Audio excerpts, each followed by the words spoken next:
Hello my dear students, आज मैं आपको नरेशन का पार्ट 3 पढ़ाने जा रहा हूँ। ध्यान से सुनिएगा, समझिएगा। इससे पहले पार्ट 2 में पढ़ा था आपने तीनों chart, person chart, tense chart और नियरेस्ट चार्ट। उसके बाद मैंने आपसे कहा था कि जब पढ़ लेंगे तो उसके बाद हम लोग 5 सेंटेंस के माध्यम से पढ़ेंगे।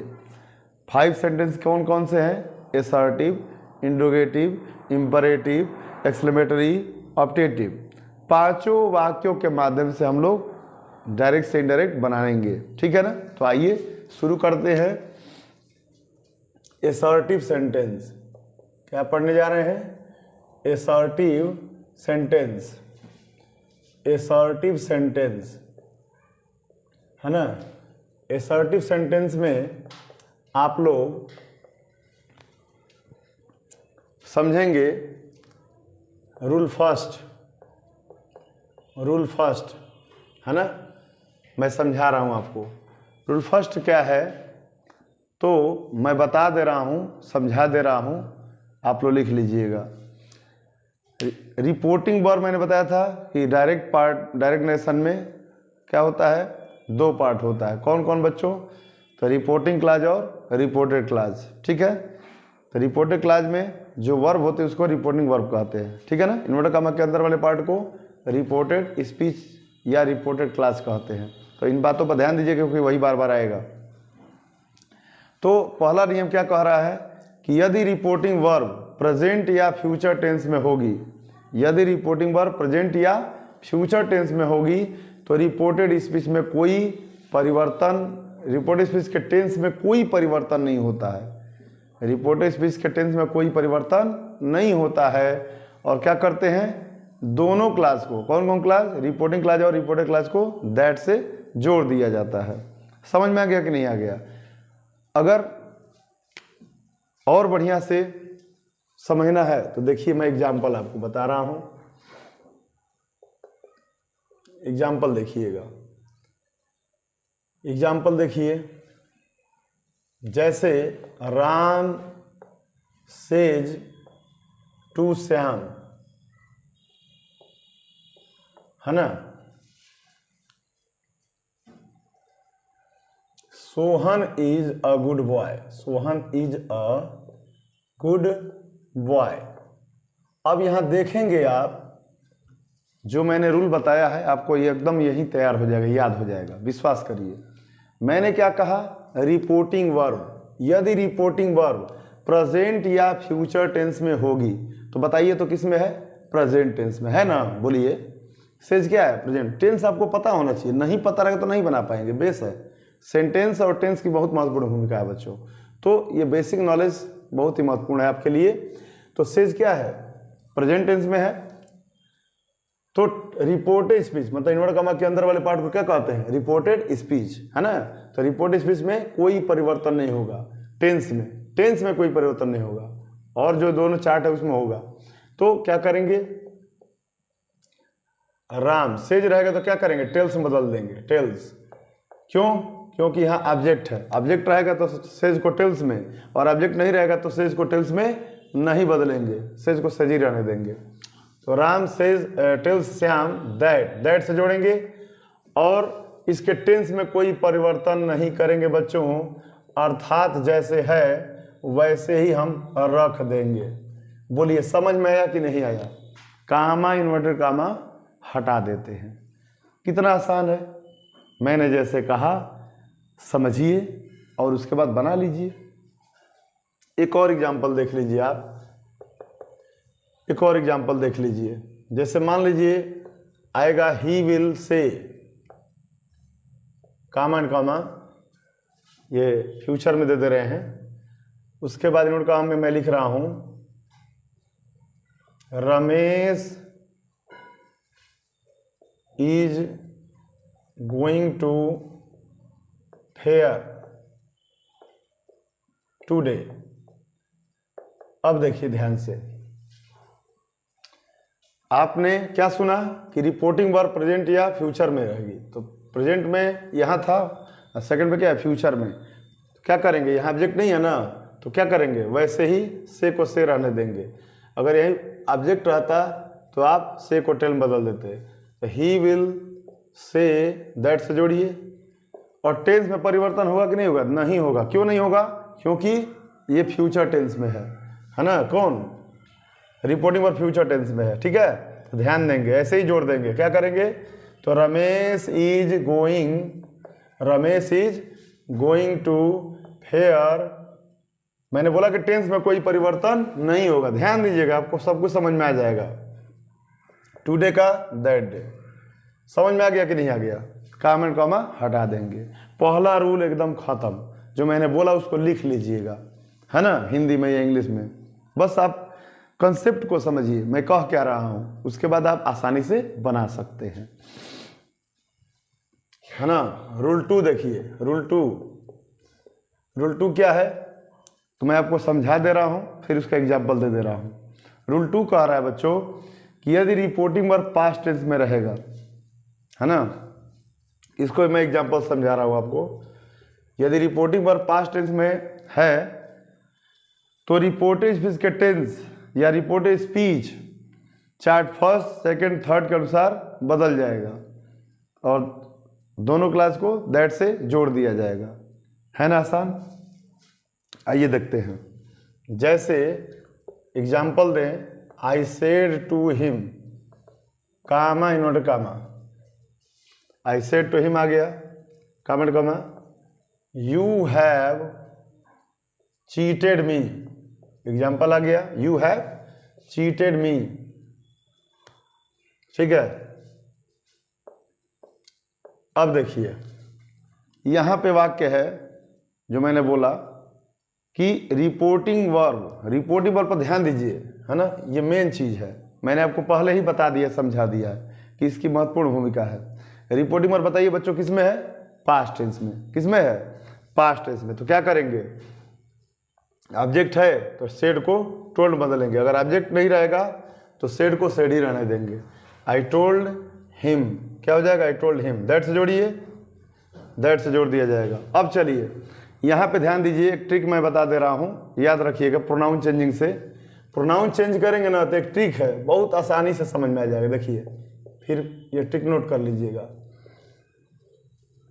पर्सन से जुड़ा हुआ है, ये बता दे रहे हैं आपको। ये first person, second person, third person. S for subject, O for object, N for no. First person will be change according to subject of reporting verb, second person will be change according to object of reporting verb, third person will be no change. है ना आसान? फिर से समझ लिए हिंदी में। First person का pronoun reporting verb के सब्जेक्ट के अनुसार बदलेगा। सेकंड पर्सन का प्रोनाउन रिपोर्टिंग वर्ब के ऑब्जेक्ट के अनुसार। थर्ड पर्सन में कोई चेंज नहीं होगा। तो क्या करेंगे? ये कौन सा पर्सन है बताइए तो, आपको जमानी याद होना चाहिए। बताया था ना कि पर्सन चार्ट बहुत ही महत्वपूर्ण है। आइए देख लीजिए, इसी में गलती होता है बच्चों से। यू क्या है? सेकंड पर्सन, किसके अनुसार बदलेगा? ऑब्जेक्ट के अनुसार। तो रिपोर्टिंग वर्ब का ऑब्जेक्ट क्या है? हिम। तो यहाँ जिस फॉर्म में है उसी फॉर्म में यूज होना चाहिए। तो यू का हो जाएगा हिम के अनुसार क्या? ही, क्योंकि यहाँ सब्जेक्ट फॉर्म में जरूरत है। टेंस पहचानिए, कौन सा टेंस है? यू हैव चीटेड मी, कौन सा टेंस है? Present perfect tense. कौन सा है? Present perfect tense. किस में बदलेगा? पास्ट परफेक्ट टेंस में। किस में बदलेगा बच्चों? पास्ट परफेक्ट टेंस में। जो मैं बोल रहा हूं ध्यान दीजिएगा। ही हैड चीटेड मी, मी है तो किस में बदलेगा? फर्स्ट पर्सन का है तो फर्स्ट पर्सन का सब्जेक्ट के अनुसार बदलेगा। ये ट्रिक है, नोट कर लीजिएगा कहीं, है ना, लिखते जाइएगा। फर्स्ट पर्सन का अपना रिपोर्टिंग वर्ब के सब्जेक्ट के अनुसार। तो मी बदलेगा आई के अनुसार। मी किसके अनुसार बदलेगा? आई के अनुसार। तो आई का ऑब्जेक्ट मी होता है तो मी वैसे ही रहेगा, ठीक है। इस तरह से आपने सेकेंड रूल भी सीख लिया, पढ़ लिया, और दोनों का मैंने एग्जाम्पल समझाया। कहीं प्रॉब्लम हो तो कमेंट बॉक्स में लिखिए कि सर यहाँ दिक्कत है, मैं उसको बताऊंगा, क्लियर करूंगा। कमेंट बॉक्स में अपना जवाब देते रहिए जहाँ भी डाउट होता है, कहीं कोई दिक्कत नहीं है। तो ये सेकेंड रूल मैंने बता दिया। इसके बाद एक और परेशानी आएगी, एक और समस्या बनकर आएगी। उस समस्या से निजात पाने के लिए मैं आपको बता दे रहा हूँ एक्सेप्शन। एक्सेप्शन देखिए क्या है भाई, उस पर ध्यान दीजिएगा। एक्सेप्शन आता है बच्चों, exception related to tense, exception related to tense. उसके बाद आपका ये खत्म हो जाएगा, रिलेटेड टू टेंस। टेंस से संबंधी अपवाद, अपवाद समझ रहे हैं ना, जो रूल फॉलो नहीं करते हैं। अब ध्यान दीजिएगा, मेरी बात को सुनिएगा, समझकर नोट्स बना लीजिएगा। क्या कहेंगे एक्सेप्शन टेंस वाला? क्या है? यदि यूनिवर्सल ट्रूथ है, यदि किसी सेंटेंस में या रिपोर्टेड चीज में यूनिवर्सल ट्रूथ है, यूनिवर्सल ट्रूथ मतलब सार्वभौमिक सत्य, ऐसा सत्य जिसको झुटलाया नहीं जा सकता। जैसे सूर्य पूरब से उगता है, पृथ्वी सूर्य की परिक्रमा करती है, ये सब क्या है? यूनिवर्सल ट्रूथ है। इसी प्रकार बच्चों प्रोवर्ब आ गया, कहावत, ऊँट के मुंह में जीरा, नाच रहा है टेढ़ा, ये सब याद करना पड़ता है। आपको मुहावरा हम बता देंगे, लिखवा देंगे, कहीं कोई दिक्कत नहीं है। इंग्लिश में आपको डरने की कोई आवश्यकता नहीं है, हर चीज़ एकदम आसानी से, आपको लगेगा गेम खेल रहे हैं, जादू की तरह है। जब आपके अंदर जिज्ञासा रहेगी ना, इंटरेस्ट रहेगा, आपको बातें समझ में आने लगी, तो ये कैसा नशा है पढ़ाई का कि आप नशा करेंगे तो सक्सेस की लत लग जाएगी। आप ध्यान से सुनते रहिएगा, मैं मोटिवेशन भी देता हूँ अलग से, तो इसलिए आपको मोटिवेट करता हूँ, आप कर सकते हैं। यू कैन डू एनीथिंग, आप यूनिक है, आप समझिए अपने आप को, दूसरे से तुलना मत करिए, और जो मैं बता रहा हूँ उस पर ध्यान दीजिए, कहीं से कोई डाउट नहीं रहेगा, ठीक है ना। अब चलिए एक्सेप्शन में मैं आपको एग्जाम्पल सही समझा दे रहा हूँ। यूनिवर्सल ट्रूथ आ गया, प्रोवर्ब कहावत, हैबिचुअल एक्शन आता है, कुत्ते भौंका करते हैं, पक्षी उड़ा करते हैं, हैबिचुअल एक्शन आ गया, ठीक है। उसी तरह हिस्टोरिकल फैक्ट आ गया, हिस्टोरिकल फैक्ट ऐतिहासिक तथ्य, इसमें कोई परिवर्तन नहीं होगा। जैसे पंडित जवाहरलाल नेहरू 1947 में भारत के प्रथम प्रधानमंत्री बने, ये क्या है? ये हिस्ट्री की बात है, हिस्ट्री की घटना है, इसमें कोई परिवर्तन नहीं होगा। एग्जाम्पल देख लीजिए, जैसे कहा ही सेड कामेड comma the sun rises in the east, in the east. देख रहे हैं बच्चों, अब इसमें क्या है? सूर्य पूरब में उगता है, ये क्या है बताइए? यूनिवर्सल ट्रूथ है। ये क्या है? यूनिवर्सल ट्रूथ है, यूटी में लिख दे रहा हूँ, यूनिवर्सल ट्रूथ। तो क्या हो जाएगा बनाइए?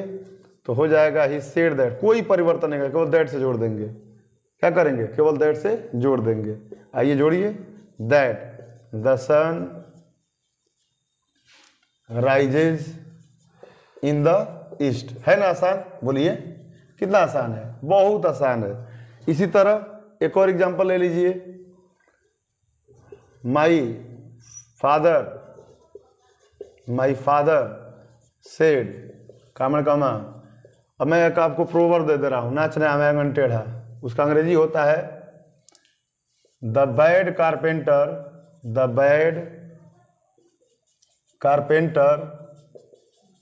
quarrels with his tools। अब क्या करेंगे आप बताइए ना, क्या करेंगे आप? कोई परिवर्तन नहीं करेंगे, सिर्फ क्या करेंगे? कोई परिवर्तन नहीं करेंगे। क्या करेंगे? दैट से जोड़ देंगे। आइए जोड़िए, क्या हो जाएगा ये? माई फादर सेड दैट से जोड़ दीजिए। अब बाकी सब वैसे ही उतार दीजिए। क्यों? पहचानने आना चाहिए ना आपको, ये आपको पहचानने चाहिए, एकदम प्रोवर्ब याद होना चाहिए, यूनिवर्सल ट्रूथ पता होना चाहिए, पहचानने आना चाहिए, तब आपका गलत नहीं होगा, एकदम यकीन आपको आ जाएगा। मैं आपको विश्वास दिला दे रहा हूँ। क्या करेंगे? ऐसे ही जोड़ दीजिए, the bad carpenter quarrels with his tools, quarrels with his tools, है ना। तो ये क्या हो जाएगा? आपका बन गया वाक्य। इस तरह से सर्टिक का मैंने पूरा ये पार्ट खत्म कर दिया। कहीं से कोई दिक्कत हो तो बताइएगा, जहां दिक्कत हो आप कमेंट बॉक्स में लिखिए, उसका मैं समाधान करूंगा, है ना। चैनल को सब्सक्राइब और लाइक करिएगा। Thank you.